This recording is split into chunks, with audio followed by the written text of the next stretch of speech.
3 घंटे का समय रहेगा और फुल मार्क्स 80 का रहेगा। देखो विज्ञान में 80 का है लेकिन सब में 90-90 का है, तो विज्ञान को हमको देखना है, इसमें 80 का मार्क्स का है, 80 मार्क्स का है इसमें। देखो प्रत्येक अंक के सामने उसका मार्क्स अंकित रहेगा। सबसे पहले शुरू से हम बात कर लेते हैं, कि इसमें देखो ग्रुप ए 52 मार्क्स का रहेगा। ग्रुप ए 52 मार्क्स, फिजिक्स और केमिस्ट्री दोनों रहेगा उसमें। और ग्रुप बी 28 मार्क्स का रहेगा, 28 मार्क्स का रहेगा, ठीक है। तो 28 मार्क्स का बायोलॉजी रहेगा। इसका मतलब क्या समझें आप कि जो बायोलॉजी जो है तो 28 मार्क्स का रहेगा। तो कितना हो गया 80।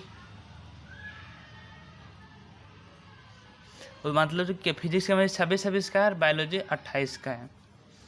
चलो तो चलो हम क्वेश्चन की ओर चलते हैं। तो सबसे पहला क्वेश्चन कि उत्तल दर्पण द्वारा बना प्रतिबिंब सदैव होता है। उत्तल दर्पण द्वारा बना प्रतिबिंब सदैव होता है। तो पहले उत्तल दर्पण कैसे होता है, उत्तल उ से उठल यानी कि उठा हुआ रहेगा, ठीक है। तो कैसे, तो इसमें क्या होगा कि जैसे हम बताए थे कि उत्तल दर्पण में देखो अवतल में 6 केस बनता है, मतलब उसका 6 स्थिति होता है अवतल में, लेकिन उत्तल में तो 2 स्थिति होता है। तो देखो उसमें कौन कौन सा स्थिति होता है। तो सबसे पहले होता है अनंत पर, दूसरा में होता है अनंत और वक्रता केंद्र के बीच, उसके बाद वक्रता केंद्र पर, और चौथा में वक्रता केंद्र और फोकस के बीच, जो हम बताए थे आपको ऑफलाइन में, ठीक है। और फोकस पर होता है, और लास्ट में ध्रुव और फोकस के बीच होता है। लेकिन उत्तल में 2 ही केस होता है। और सबसे पहले हम बात करते हैं इसका ऑप्शन से हम चलते हैं कि उल्टा। तो उल्टा तो इसमें कभी बनता नहीं है, किसमें, उत्तल में तो कभी उल्टा बनता नहीं है। उसमें हमेशा क्या बनता, सीधा बनता। क्यों, क्योंकि देखो जब हम देखते हैं कि दर्पण को देखते हैं, तो जैसे हम दर्पण को देख रहे हैं, ठीक है। देखो हम देखते हैं यहाँ से कि दर्पण को हम देखते हैं, देखो कैसे रहता है दर्पण,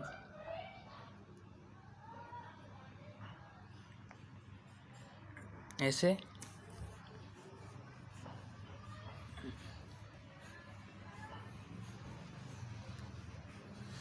अब देखो ये क्या आता है, ये क्या होता है, ये मुख अक्ष होता है, ठीक है, मुख अक्ष।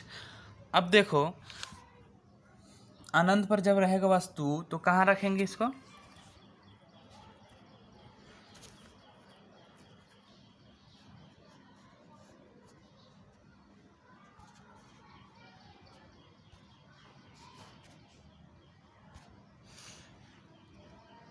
देखो सबसे पहले हम एक यहाँ से किरण भेजते हैं और एक ठो यहाँ से भेजते हैं, है कि नहीं। अब देखो इधर तो जाएगा नहीं क्योंकि रंगा हुआ है, तो इधर से लौट जाएगा। तो लौटेगा कैसे, तो यहाँ क्या रहता है, यहाँ पर एफ रहता है, यहाँ पे एफ रहता है, और यहाँ पर क्या रहता है सी। क्योंकि यहाँ से हम जैसे वृत्त खींचते हैं तो यहाँ केंद्र बना खींचेंगे, गोल से ऐसे खींचते हैं ना, ऐसे करके, ऐसे करके गोल से खींचते हैं तो यहाँ सी रहता है कि नहीं। तो इसको हटाते हैं हम, ऐसे नहीं। तो यहाँ पे क्या हो गया सी। अब देखो ये कहाँ से जाएगा, इस डॉट डॉट डॉट करके यहाँ से, और इधर से क्या आ जाएगा, वास्तविक हो जाएगा। यहाँ से भी डॉट डॉट डॉट जाएगा, और फिर यहाँ से क्या आ जाएगा, ये भी इधर से वास्तविक चल जाएगा। अब देखो मिला कहाँ, ये सब दोनों,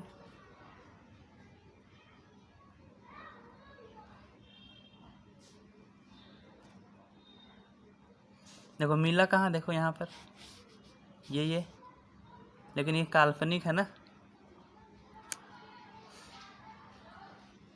देखो ये यहाँ से मिला, ये यहाँ से मिला, ठीक है, लेकिन ये काल्पनिक है। अब देखो कि मेरे पास वस्तु कितना बड़ा था, वस्तु अनंत से आ रहा था, इतना बड़ा था वस्तु, इतना बड़ा, ठीक है। अब यहाँ जाके कितना बहुत सा छोटा बना, तो ये बिंदु आकार का बना कि नहीं, मतलब बहुत छोटा, वस्तु से बहुत छोटा बना। तो देखो तो जो लिखा कि उत्तल दर्पण द्वारा बना प्रतिबिंब उल्टा, उल्टा तो होगा नहीं क्योंकि पीछे बनेगा, तो पीछे बनता सीधा। और लेकिन उत्तल दर्पण में सॉरी अवतल में हमेशा उल्टा बनता है, क्योंकि उसका सामने बनता है, सामने जब बनेगा उल्टा दिखेगा, है कि नहीं, तो उल्टा होगा नहीं। और वास्तविक तो होगा नहीं, क्योंकि अभी दिखाए थे कि डॉट डॉट करके बना था, तो वास्तविक भी होगा नहीं। अवर्धित, अवर्धित मतलब बड़ा, बहुत सारा बड़ा, तो बड़ा भी तो होगा नहीं। और लास्ट में है सीधा, तो सीधा होगा क्या, देखो तो सीधा तो होगा, क्योंकि उल्टा नहीं होगा तो फिर क्या होगा, सीधा। और इधर पीछे साइड जब भी दर्पण की जब भी पीछे साइड बनता है तो हमेशा क्या होता है, मतलब सीधा बनता है, ठीक है, सीधा। लेकिन मुख्य अक्ष के जब नीचे बनेगा तभी उल्टा बनता है, लेकिन जब मुख्य अक्ष के ऊपर बनेगा तो क्या बनेगा, सीधा। तो ऑप्शन डी क्या हो जाएगा मेरा, करेक्ट हो जाएगा। ऑप्शन डी मेरा क्या हो जाएगा यहाँ पे, ऑप्शन डी हो जाएगा करेक्ट, ठीक है, तो ये सही है। अब आगे चलते, नेत्र लेंस की शक्ति का ऐसा ही मात्रक है, कौन सा होगा, जूल, वाट, अर्ग, डायोप्टर। तो देखो जूल तो होता है कार्य का, इतना जूल कार्य किया, तो कार्य का होता है। वाट तो होगा नहीं, क्योंकि वाट भी क्या होता है, शक्ति का, विद्युत शक्ति का होता है। अर्ग, अर्ग देखो बल का होता है, बल का तो न्यूटन होता है, लेकिन अब बोलेगा सर अर्ग तो बल का तो न्यूटन होता है, आप बोल रहे हैं बल क्या बोलते हैं, बल का ऐसा ही मात्रक अर्ग बोलते हैं, नहीं ऐसा ही मात्रक ये नहीं, बल का मात्रक है, लेकिन ये सीजीएस मात्रक, आगे क्लास में आप जाइएगा तो पढ़िएगा, ये सीजीएस मात्रक है। तो देखो तो ये तो नहीं होगा, तो डी डायोप्टर होगा क्या, तो डायोप्टर हो जाएगा, क्योंकि लेंस की हम बोले थे डायोप्टर में इसको लिखना है कि नहीं। और डायोप्टर कैसे होता है, डायोप्टर जब भी देखो लेंस की पास शक्ति का क्या होता है, फॉर्मूला, फॉर्मूला क्या होता है, लेंस की शक्ति का फॉर्मूला क्या होता है बता, देखो फार्मूला होता है उसका P बराबर 1/f होता है ना, 1/f। अब देखो एफ को हमेशा मीटर में रखना पड़ता है, तभी मेरा क्या आएगा, डायोप्टर। तो देखो तो ये हम यहाँ समझा रहे हैं डिटेल से, जैसे देखो एक ऊपर और नीचे क्या है, मीटर। तो देखो तो डायोप्टर को बराबर हम इसी को बोलते हैं क्या, डायोप्टर बोलते हैं, ठीक है, इसे क्या बोलते हैं हम, डायोप्टर, ठीक है, इसी को हम बोलते हैं डायोप्टर।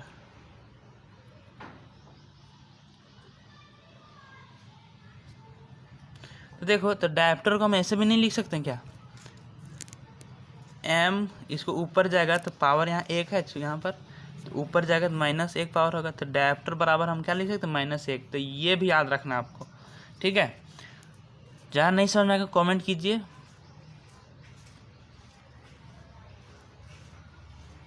चलो हम आगे चलते हैं फिर।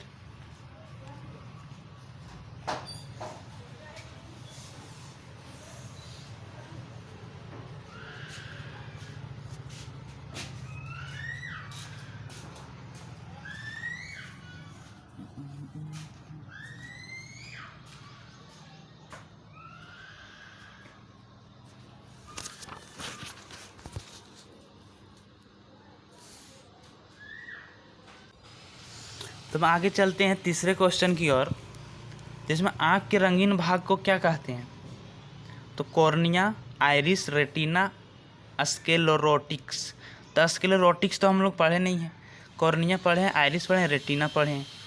तो देखो हम जब पढ़ा रहे थे आइरिस, ठीक है, और कॉर्निया, तो पहले शुरू हम कॉर्निया किसे कहते हैं, तो कॉर्निया जो नेत्र का जो अग्र प्रदर्शक जो भाग रहता है, यानी कि आगे का जो भाग रहता है, और जो उभरा हुआ रहता है, जो कैसा रहता है, उभरा हुआ रहता है, उभरा हुआ रहता है, उसे ही क्या कहते हैं, कॉर्निया कहते हैं। तो हो गया। आइरिस किसे कहते हैं, आइरिस नेत्र लेंस के सामने एक गोलाकार छिद्र वाला अपारदर्शी गहरे रंग का डायफ्राम होता है, जिसे क्या कहते हैं, आइरिस कहते हैं।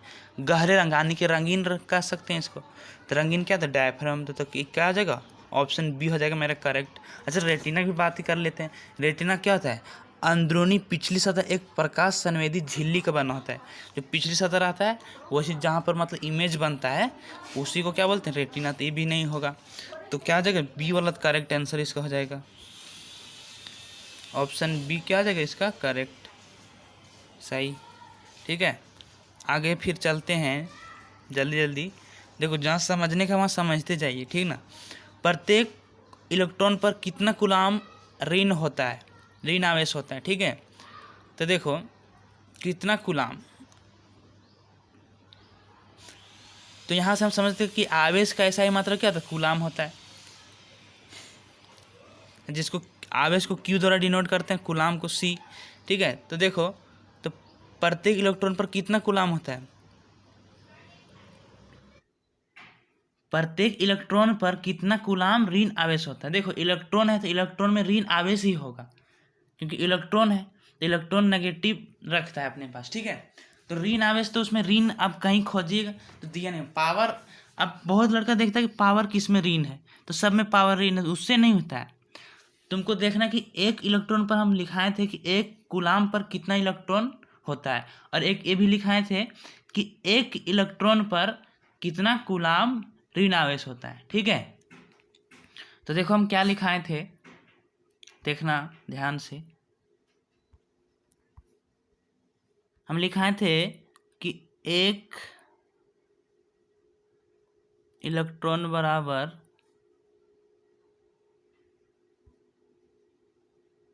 1.6 इंटू 10⁻⁻19 लिखाए थे। अब ये हो गया कूलाम, इतना कूलाम होता है, कितना होता है,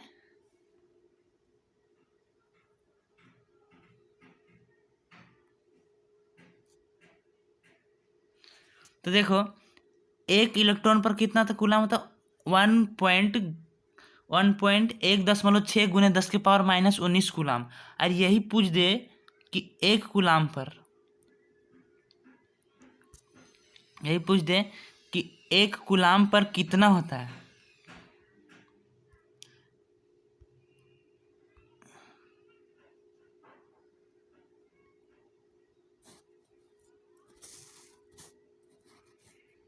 एक कूलाम पर कितना होता है, ठीक है। तो एक कूलाम पर कितना होता है 6.25, या तो केवल बहुत जगह 6 ही मिलेगा तुमको, तुम मतलब पॉइंट पहले शुरू वाला देखना, ठीक है। और यहाँ 10⁻18 देखना है। देखो 10⁻18 कैसे हुआ, देखो क्यों हुआ, क्योंकि देखो माइनस में था तो बराबर उधर जाएगा, किस में बदल जाएगा, उसमें प्लस में, इसलिए हुआ। देखो अब देखो आगे चलते हैं, ज़्यादा टाइम वेस्ट नहीं करना है, ठीक है। तो फटाफट आगे चलते हैं। अगला क्वेश्चन क्या है मेरे पास, कि ओम मात्रक है, किसका मात्रक, ऊर्जा का, प्रतिरोध का, धारा का, इनमें से कोई नहीं, तो किसका है, हम लोग सब जानते हैं प्रतिरोध का है।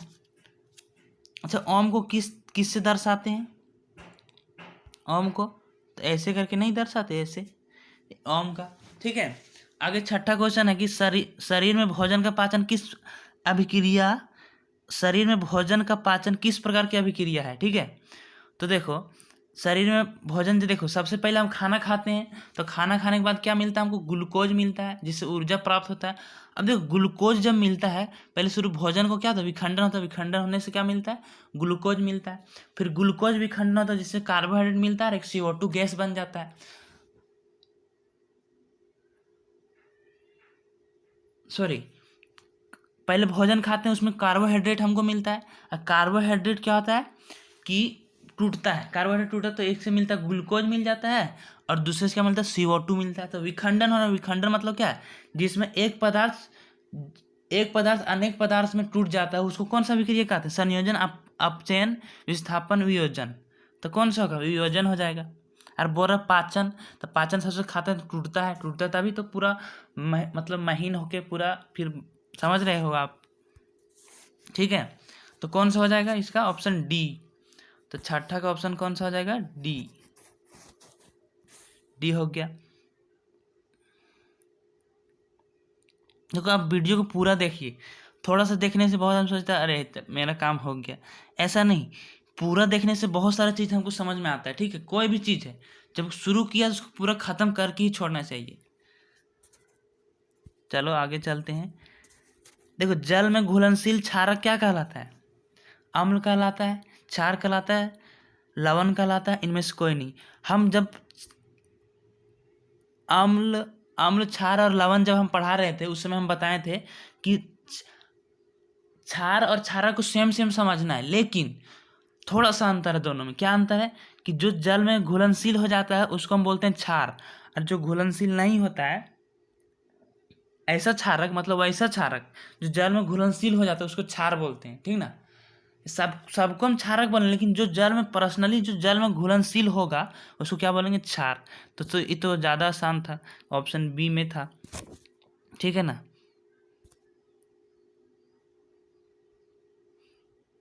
तो आगे चलते हैं फिर। अम्ल का पीएच का मान होता है, देखो हम बताए थे कि अभी भी बता देते हैं। जैसे अम्ल है तो यहाँ कितना होता है, सबसे शुरू में 14 होता है, और यहाँ कितना होता है 0। अब बीचों बीच में कितना होता है 7, और जब 7 नंबर पर क्या हो जाता है, उदासीन होता है। अब देखो यहाँ से यहाँ धीरे धीरे क्या होता है, अम्ल का मात्रा घटते जाता है, अम्लीयता, फिर इधर भी क्या होता है, घटते जाता है, तो लास्ट में पूरा घट जाता है। तो यहाँ पे अम्ल है तो अम्ल में क्या हो जाएगा, 7 से कम होगा, क्योंकि 7 पर उदासीन है, जैसे पीछे हम अभी बताए हैं। तो 7 से कम, तो ऑप्शन कौन सा हो गया, ऑप्शन बी। तो ऑप्शन बी क्या हो जाएगा यहाँ पे, करेक्ट, मतलब सही। अब कौन सा धातु कमरे के ताप पर द्रव अवस्था में होता है, मतलब कमरे के ताप पर द्रव मतलब जो पानी जैसा होता है, द्रव कैसे, पानी कैसा रहता है द्रव, उस टाइप से। तो कौन सा, पारा, ठीक है, तो कौन सा हो जाएगा, पारा। अब देखो 10वां क्वेश्चन है इसी में कि निम्नलिखित में से कौन असंतृप्त हाइड्रोकार्बन है, ठीक है। तो असंतृप्त हाइड्रोकार्बन कौन सा है, तो हम बताए थे कि संतृप्त हाइड्रोकार्बन जिसमें सिंगल बॉन्ड होता है। चलो तो हम देख लेते हैं बना के, सबसे पहले देखो मैं तो चलो यहाँ बनाते हैं। देखो सी, 2 ठो सी है शुरू में, है कि नहीं, तो 2 ठो सी है तो 2 ठो सी बना दो, सिंगल बॉन्ड। फिर हाइड्रोकार्बन कितना है, 4 ठो, यानी कि यहाँ पर डबल बॉन्ड होगा, और 2 ठो यहाँ दे दो हाइड्रोजन, एक H यहाँ पे,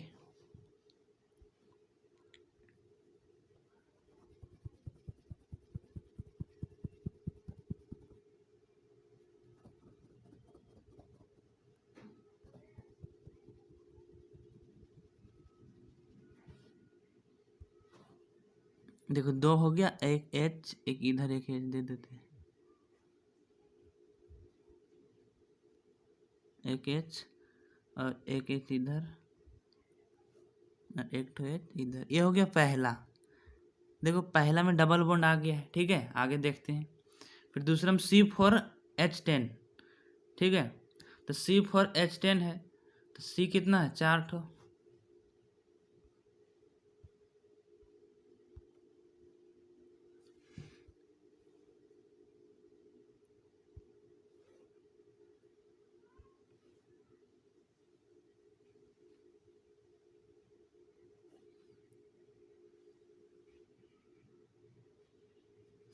बॉन्ड सब हो गया यहाँ पे। चलो बॉन्ड हम दूसरा टाइप से दिखाते हैं। एक बॉन्ड यहाँ पे हो गया, कितना चाहिए हमको, 10, तो कितना अब हाइड्रोजन, एक है 2 हाइड्रोजन, 1 3 4 5 6 6 7 8 9 10, C4H10, तो ये सिंगल बॉन्ड है, ठीक है। अब देखो ये भी यहाँ पे सिंगल बॉन्ड है C4H10, और ये भी क्या है,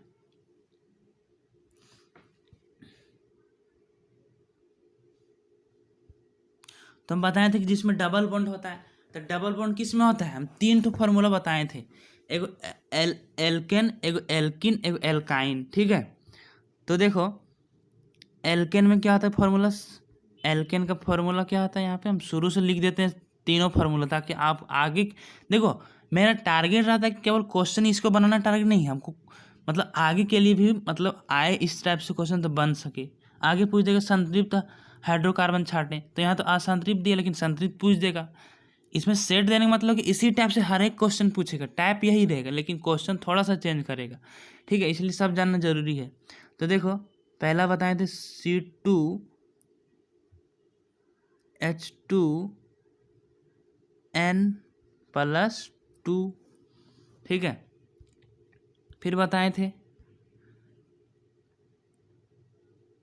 C2H2N, ठीक है। और एक और बताए थे क्या, C2-2, ठीक है, C2H2N-2, ठीक है। तो कौन से फॉर्मूला पर बैठ रहा है देख लो। देखो इस C2H2N है क्योंकि 2 और 2 दूनी 4, देखो यहाँ N का मान है 4, तो यहाँ 4 दूनी 8 और इसमें 2 जोड़ दिया तो हो गया एल्केन, सबसे ऊपर वाला फॉर्मूला। ये भी सबसे ऊपर देखो 1 और 1 दूनी 2, 2 2 कितना हो गया 4, और यहाँ भी तो डबल बॉन्ड वाला हम बोले थे, डबल बॉन्ड जिसमें होगा, ठीक है। तो मतलब जो हम दूसरा नंबर पर जो लिखे थे पहले लिखे सो नहीं, दूसरा तीसरा में एक मतलब डबल बॉन्ड, एक होता ट्रिपल बॉन्ड। तो डबल बॉन्ड या ट्रिपल बॉन्ड में हो जाएगा, मतलब एक से ज़्यादा बॉन्ड में जिसमें होगा वो हो जाएगा असंतृप्त हाइड्रोकार्बन, हम लिखाए थे, ठीक है। तो ऑप्शन ए क्या आ जाएगा यहाँ पे करेक्ट, क्योंकि इसमें डबल बॉन्ड होगा, ठीक है। दिखा देते हैं तुमको डबल बॉन्ड कैसे होगा सब। देखो अभी तो दिखाए थे, देखो सी, फिर सी, फिर यहाँ डबल बॉन्ड, और फिर 2 ठो इसको दे दो H, अरे 2 ठो इसको दे दो H, दोनों कार्बन को 2 ठो क्या दे दो H दे दो, इससे हो जाएगा। देखो जो व्यक्ति दूर की वस्तु को साफ साफ नहीं देख सकता उसे कौन सा लेंस देना चाहिए, तो हम लिखाए थे 3 चीज़ लिखाए थे। एगो लेंस, कौन सा लेंस है, उसको कौन सी क्या चीज़ का प्रॉब्लम है, सिलेरी लेसी पैसे या बढ़ जाता है कि क्या होता है वो भी बताए थे, ठीक है। तो उसमें से हम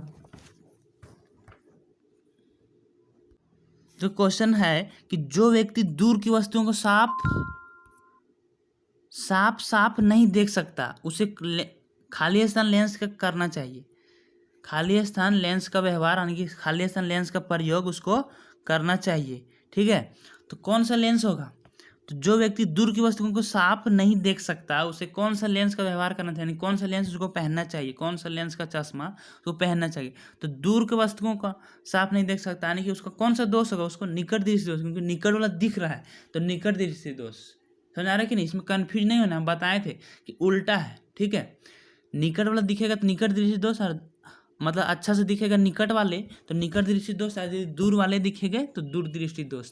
तो निकट दृष्टि दोष के लिए कौन सा हम लेंस लगाने के लिए बोले थे, निवारण में जिसको लिखे थे हेडिंग निवारण या तो उपचार, उसमें कौन सा था, अवतल लेंस था, ठीक है। तो इसमें कौन सा भरा देगा, अवतल लेंस, ठीक है। यदि यही रहता कि जो व्यक्ति दूर की वस्तु को साफ साफ देख सकता है, या तो रहता कि जो व्यक्ति निकट की वस्तु को साफ साफ नहीं देख सकता उसे कौन सा लेंस चाहिए, तो उत्तल लेंस चाहिए यहीं पे।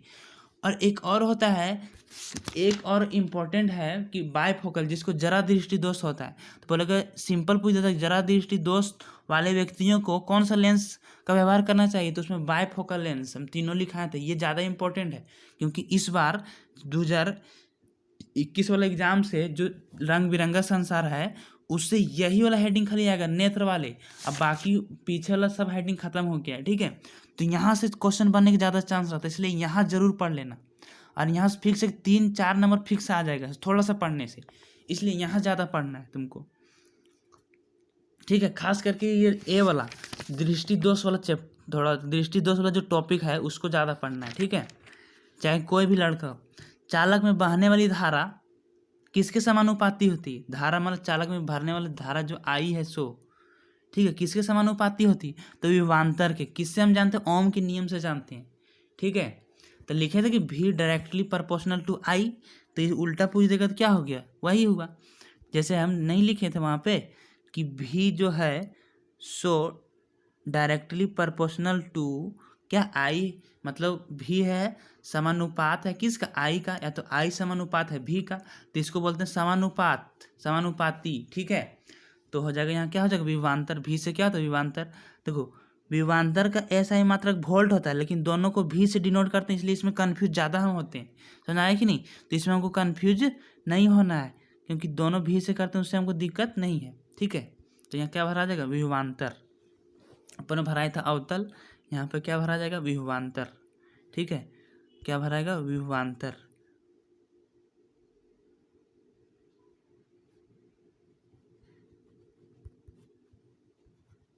विभवांतर, ठीक है। उपचयन एक प्रक्रिया जिसमें ऑक्सीजन का अनुपात क्या हो जाता है बढ़ जाता है घट जाता है, बता। एक होता है अपचयन, एक होता है उपचयन, ठीक है। तो उपचयन में क्या होता है, उपचयन में ऑक्सीडेशन यानी ऑक्सीजन के अनुपात बढ़ जाता है। यहाँ पे क्या होगा बढ़ जाना, क्या होगा बढ़ना, यहाँ हो जाएगा बढ़ जाना, हम सब लिखाए हैं, ठीक है। तो यहाँ जगह बढ़ना, बढ़ जाता है, सॉरी बढ़ जाता है, खाली यहाँ भराएगा बढ़, ठीक है ना।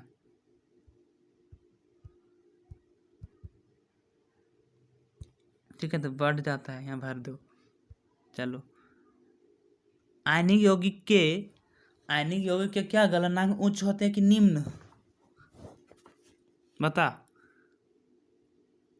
आयनिक यौगिक है जल्दी गलता है कि धीरे से, तो इसको हम पॉइंट बना के लिखाए थे कि उच्च होता है, ठीक है। तो हम इसमें हम एक नंबरिया केवल कराने वाले हैं, तो अगला चलते हैं जीव विज्ञान में।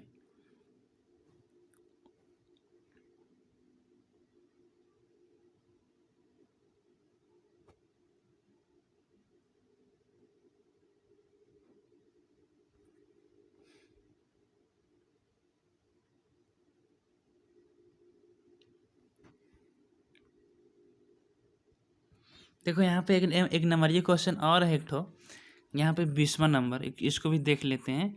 एक नंबर ही नहीं 2 नंबर में, लेकिन में 1 नंबर का है, ठीक है। तो देखो यहाँ पे निम्नलिखित अम्ल के प्राकृतिक स्रोत लिखिए। तो मेथेनोइक अम्ल किस में पाया जाता है, मेथेनोइक अम्ल। तो मेथेनोइक अम्ल किस चिट्टी के डंक में पाया जाता है, ठीक है। तो इसको आप देख लीजिएगा 2 नंबर का। टर्टरिक अम्ल भी देख लीजिएगा, ठीक है। हम 1 नंबर ये केवल करा रहे हैं अभी।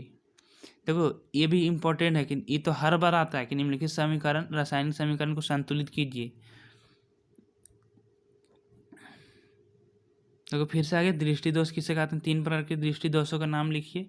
इसे दूर करने के लिए किस लेंस का प्रयोग किया जाता है, तीनों का लिखना है यहाँ पे, ठीक है। दृष्टि दोष 3 प्रकार के दृष्टि दोष होता है, उसको सबको लिखना है, और उसमें कौन कौन सा किस में होता है वो भी लिखना है। मतलब जैसे भी बताए थे ना कि अवतल लेंस होता है निकट दृष्टि दोष में, और उत्तल लेंस होता है दूरदृष्टि दोष में, और फिर बाइफोकल लेंस होता है जरा दृष्टि दोष में। ये सब लिखना है। देखो एल्काइन क्या है, इसका समान सूत्र क्या है, तो यहाँ लिखना है कि एल्काइन एल्काइन असंतृप्त हाइड्रोकार्बन है, और इसका सूत्र लिख देना है, नंबर मिल जाएगा, ठीक है। तो वही पूछ रहा है। प्रतिरोध किसे कहते हैं, चालक का प्रतिरोध किन किन कारकों पर निर्भर करता है, ठीक है। तो प्रतिरोध ये इम्पोर्टेंट है, ठीक है। तो इस बार पूरा आसान आसान पूछने वाला है।